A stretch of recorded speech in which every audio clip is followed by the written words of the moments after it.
Friends, मैं स्मृति आपका अपने YouTube channel Techno Art Made Easy में स्वागत करती हूँ। फ्रेंड्स, आज मैं यहाँ आपसे हायर एजुकेशन का पार्ट 1 का सिलेबस डिस्कस करूँगी।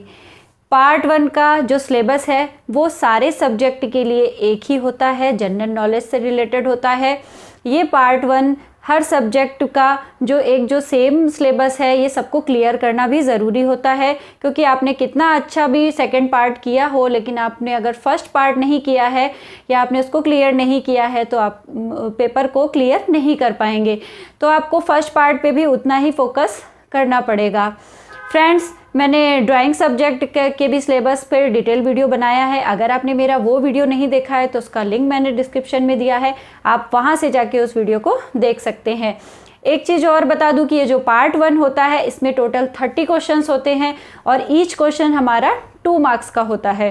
टोटल हमारे 60 मार्क्स होते हैं। एक बेनिफिट हमें ये भी यहाँ मिलता है कि इसमें कोई नेगेटिव मार्किंग नहीं होती है। सपोज़ आपका कोई क्वेश्चन गलत भी हो जाता है तो आपका यहाँ पे कोई नंबर कट नहीं होता है। तो अब ज़्यादा टाइम नहीं लेते हैं और मैं अपना अब वीडियो स्टार्ट करती हूँ और आपसे डिस्कस करती हूँ पार्ट 1 के सिलेबस को। तो फ्रेंड्स, यहाँ पे फर्स्ट पार्ट जो है मीन जिसमें जनरल नॉलेज से रिलेटेड क्वेश्चन आते हैं, तो ये जनरल नॉलेज के क्वेश्चन 30 होते हैं। 30 क्वेश्चंस होते हैं और ईच क्वेश्चन हमारा होता है 2 मार्क्स का। और यहाँ पे 6 यूनिट दी गई हैं। 6 यूनिट से क्वेश्चंस आते हैं और 6 यूनिट के भी अंदर मेजर दिया गया है कि किस पे आपको पढ़ना है और किससे रिलेट करके क्वेश्चन आएंगे। तो 1 बाय 1 हम एक डिसिप्लिन की बात कर लेंगे। और ये पेपर जो होता है, फर्स्ट पार्ट का पेपर जो है, ये हर सब्जेक्ट के लिए सेम होता है। मीन्स आप किसी भी सब्जेक्ट से आप अप्लाई कर रहे हैं, सबको ये फर्स्ट पार्ट करना ही पड़ता है और ये कॉमन सिलेबस है सबके लिए। केवल जो पर्टिकुलर सब्जेक्ट होता है वो पार्ट 2 में सबका अलग आता है, और लेकिन जो कॉमन होता है वो जनरल नॉलेज सबके लिए सेम होता है। इसमें टोटल 6 यूनिट होती हैं। फर्स्ट नंबर की हम सबसे पहले बात कर लेंगे। फर्स्ट नंबर पे हमारा आता है करंट अफेयर्स।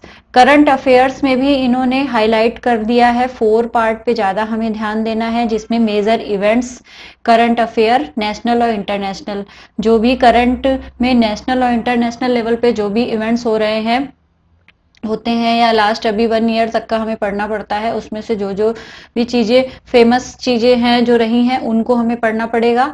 सेकंड चीज़ है पर्सनालिटीज इन न्यूज़। जो फेमस पर्सनालिटी हैं, मतलब जो अभी चर्चा में जो नई पर्सनालिटी आ रही हैं, इन सब के बारे में पढ़ना है। स्पोर्ट से रिलेटेड अगर कोई स्पोर्ट हुआ है और उसमें कौन सा विजेता रहा है, कौन चैंपियन रहा है, किस टीम ने क्या जीता है, इस टाइप के भी क्वेश्चंस आते हैं स्पोर्ट में। फिर 4th पार्ट है इसका current research in the field of science. Science के फील्ड में क्या क्या नई जो इन्वेंशन होते हैं और उससे रिलेटेड अगर कोई नई खोज हुई है तो उससे संबंधित क्वेश्चन भी पूछे जाएंगे।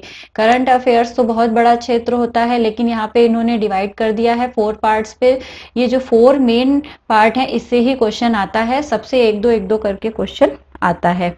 ठीक है, अब सेकंड यूनिट की हम बात करते हैं। तो सेकंड यूनिट में आता है हमारा teaching and research aptitude. Teaching और रिसर्च एप्टीट्यूड आता है, जिसके भी 4 जो मेन पार्ट है उनमें टीचिंग का क्या nature, objective, need, method, evolution, मतलब मूल्यांकन जो होता है टीचिंग का वो कैसे करते हैं, और रिसर्च उसके क्या मतलब अर्थ होता है, उसके क्या क्या मेथड्स होते हैं रिसर्च के। और फिर डेटा कलेक्शन से भी हमारे क्वेश्चंस पूछे जाएंगे, जिसमें कि ये डिस्क्रिप्टिव टाइप के भी हो आपको थोड़ा डिस्क्राइब में पढ़ना पड़ेगा, क्योंकि डेटा कलेक्शन वगैरह से क्वेश्चन तो थोड़ा डिटेल में ही आता है। और इसमें जैसे स्टैटिक्स वगैरह आप पढ़ेंगे, पैरामेट्रिक और नॉन पैरामेट्रिक स्टैटिक्स वगैरह, ये सब डेटा कलेक्शन में आ जाएगा। ये सारी चीजें आपको पढ़नी पड़ेंगी। फिर है 4th है role of UGC in qualitative development in higher education.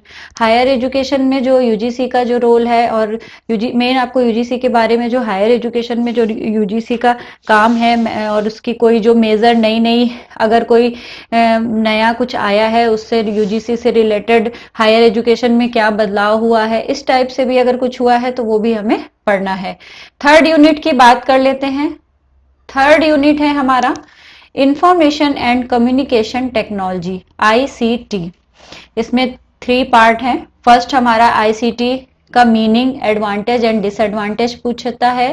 फिर है बेसिक इंटरनेट की जो बेसिक जानकारी होती है, उसमें सीपीयू, माउस, कंप्यूटर, लैपटॉप से रिलेटेड जो जो चीजें होती हैं उसके फंक्शंस वगैरह से भी पूछते हैं, ईमेलिंग वगैरह, इसमें सारी चीजें आ गई।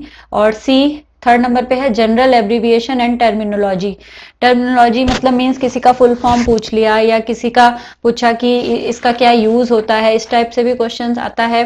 लास्ट टाइम जब 2014 में आया था तो ये यही एक क्वेश्चन पूछ लिया था कि इंफॉर्मेशन एंड कम्युनिकेशन टेक्नोलॉजी को इन्होंने शॉर्ट में करके पूछा आईसीटी, और इसमें पूछा कि आईसीटी में सी किसके लिए स्टैंड करता है, मींस सी इज कम्युनिकेशन। ये मैं भी आपको जब आगे पेपर दिखाऊंगी इसका तब आपको और क्लियर होगा। तो कुछ भी पूछ सकता है। तो टर्मिनोलॉजी तो यही है कि फुल फॉर्म वगैरह आपको अच्छे से पढ़ने पड़ेंगे, इसमें जो जो चीजें इंपॉर्टेंट होंगी वो उस पर ज्यादा फोकस करना रहेगा। शीट्स वगैरह जो मतलब हम शीट्स वगैरह बनाते हैं, एक्सेल शीट, एमएस वर्ड, इन सब से रिलेटेड जो टूल्स वगैरह उनके बारे में भी थोड़ा थोड़ा आपको इसमें पढ़ना पड़ेगा। फोर्थ यूनिट की बात करते हैं।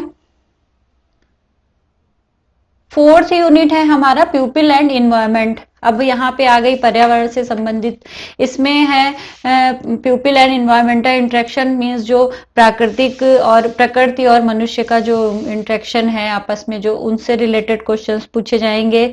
इन्वायरमेंटल डिप्रिडेशन, कॉज एंड सॉल्यूशन, और इसका जो प्रकृति का जो प्रभाव है और उसका प्राकृतिक आपदाओं से भी रिलेटेड इसमें क्वेश्चंस आते हैं।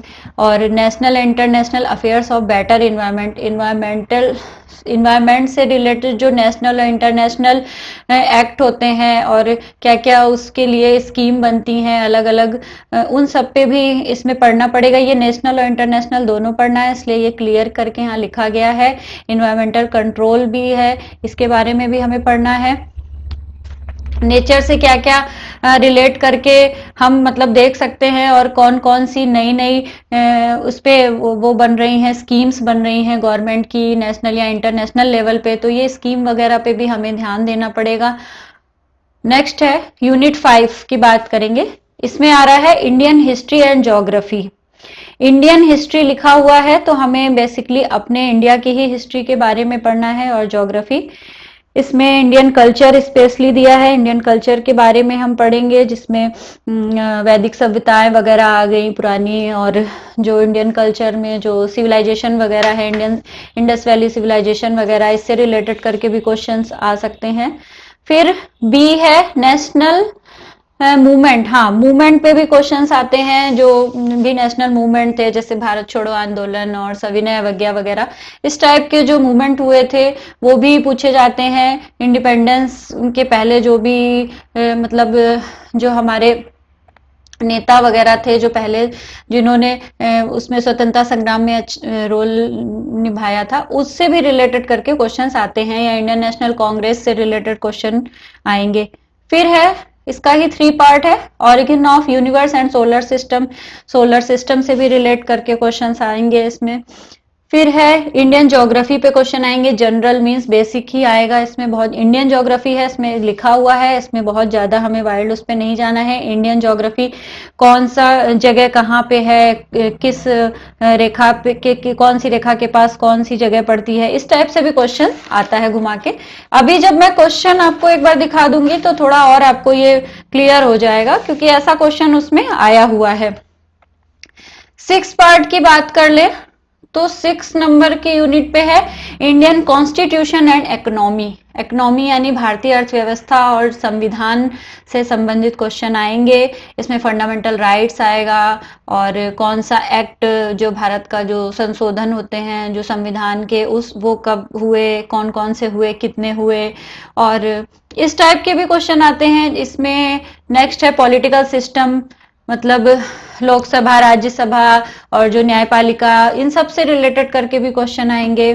सी पार्ट है, इसमें इलेक्शन कमीशन और पब्लिक सर्विस कमीशन से भी रिलेटेड क्वेश्चन पूछे जाएंगे। मेन आपको ये भी ध्यान रखना पड़ेगा कि अगर कोई भी कमीशन का कोई नाम बदला है या किसी कमीशन में किसी का कोई नया व्यक्ति आया है, तो ये सारी चीजें आप उस पर ध्यान से देखेंगे। फिर बात कर लेंगे, डी पॉइंट है population, poverty, unemployment, planning and development and income tax. इन सब से भी आपको पढ़ना पड़ेगा, क्योंकि इनकम टैक्स से रिलेटेड भी क्वेश्चन और इसकी जो टर्मिनोलॉजी होती है, अगर किसी चीज का फुल फॉर्म पूछ दिया इनकम टैक्स से रिलेटेड या किसी और सेक्टर से रिलेटेड इनकम टैक्स में, तो आपको फिर उस चीज को देखना पड़ेगा एक बार। पॉपुलेशन से क्वेश्चंस आते हैं, मतलब आपको जनसंख्या संबंधित जो भी आंकड़े वगैरह होते हैं लास्ट के, वो सारी चीजें भी आपको पढ़नी पड़ेगी। फिर है ई पार्ट। ई पार्ट में है agriculture, industry, trade, money, currency यानी बैंकिंग सेक्टर और कैपिटल मार्केट के मतलब अर्थव्यवस्था के बारे में भी आपको पढ़ना पड़ेगा। तो ये 6 यूनिट हैं। इस 6 यूनिट से ही क्वेश्चंस आते हैं, एक दो करके 30 क्वेश्चन इसी से बनते हैं। फिर ये जो हमारा सिलेबस है फर्स्ट पार्ट का, ये हमारा यहाँ हिंदी पे भी है। आप लोग अगर जो इंग्लिश में नहीं, जिनको कोई प्रॉब्लम हो रही है, वो हिंदी में भी यहाँ पे देख सकते हैं। सारी चीजें वही हैं, बस हिंदी में ही लिखा है, जैसे राष्ट्रीय अंतर्राष्ट्रीय प्रमुख घटनाएं व मुद्दे, प्रमुख व्यक्तित्व, खेल समाचार, विज्ञान के क्षेत्र में नवीनतम शोध, ये मैंने आपको अभी पहले क्लियर करा। तो ये सारी चीजें हैं इसमें, और इसमें स्पेसिफिक कर दिया है, ये अच्छी चीज है। ऐसा नहीं है कि समसामयिक मुद्दे हैं तो हमें बहुत ज्यादा फोकस करके पढ़ना है। इसमें हमारे पॉइंट आउट कर दिया गया है कि हमें किस किस चीज पे फोकस करना है। आपको थोड़ा सा सिलेबस अभी ज्यादा मतलब वैसा लग रहा होगा कि अरे बहुत सारी चीजें, पर ऐसा नहीं है। सिलेबस कोई बहुत टफ भी नहीं है, ये थोड़ा बेसिक सिलेबस है। लास्ट ईयर जब एग्जाम हुआ था तो कोई पेपर बहुत टफ नहीं आया था, मैं ऑलरेडी क्लियर कर चुकी हूँ उस पेपर को। तो बस ये है कि आपको थोड़ा सा ऐसे पढ़ना पड़ेगा कि जो चीजें हैं उसको थोड़ा सा अगर आपने डिटेल में पढ़ा है तो आई थिंक आप क्लियर कर लोगे। और मेंस आपको फुल फॉर्म वगैरह थोड़ा ध्यान से देखनी होंगी।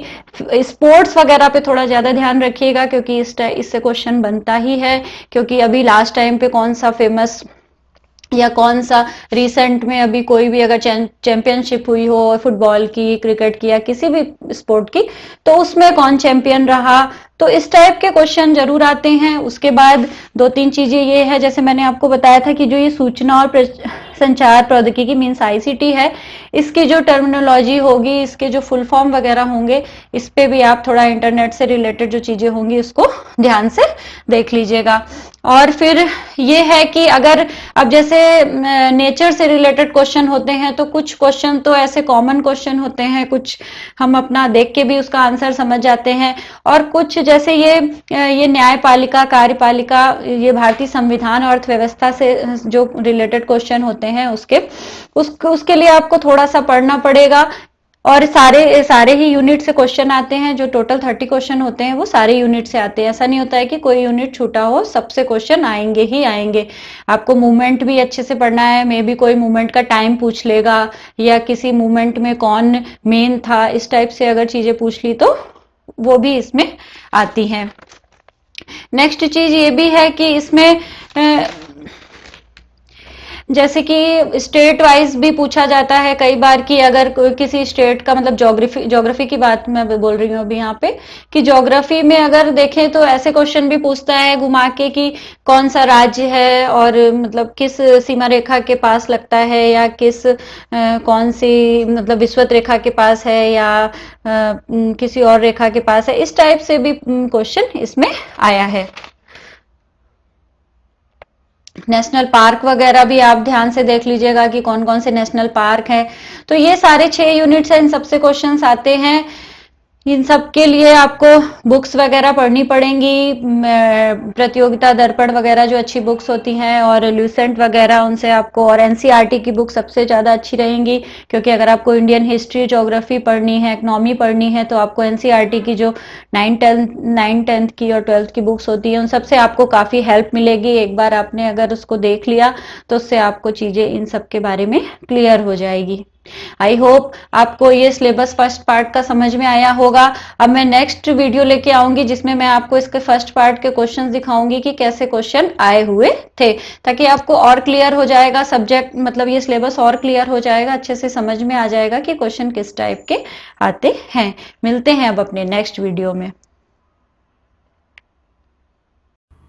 आई होप आपको मेरा ये वीडियो पसंद आया होगा, तो प्लीज़ मेरे चैनल को लाइक करें, शेयर करें और सब्सक्राइब करें। साथ ही बेल आइकन को प्रेस करें, जिससे आपको टाइम टू टाइम मेरे लेटेस्ट वीडियो के नोटिफिकेशन मिलते रहेंगे। मिलते हैं अपने नेक्स्ट वीडियो में, तब तक के लिए बाय बाय।